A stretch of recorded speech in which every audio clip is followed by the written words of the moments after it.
الله الرحمن الرحیم. من گوهر زینلی هستم، کلاس 6-2. امروز میخوایم در رابطه با درس پنجم علوم کلاس 6 یعنی آتش فشان با هم صحبت کنیم. آتش فشان ها از طریق هسته داخلی زمین که مضاف هستش به وجود میان و معمولا همه آتش فشان ها فقط گداز و کسر و اینا بیرون نمیدن و فقط بعضی هاشون اینجوری هستن و بعضی دیگر از آتش فشان ها فقط گاز و خاکستر بیرون میدن و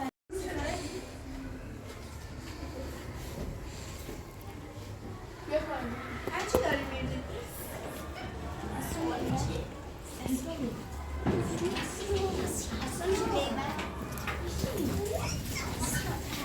خودم بس خودم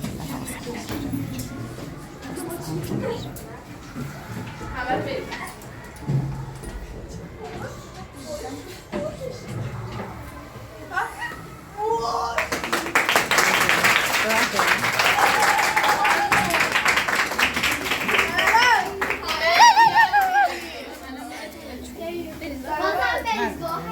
من سرکیسی رو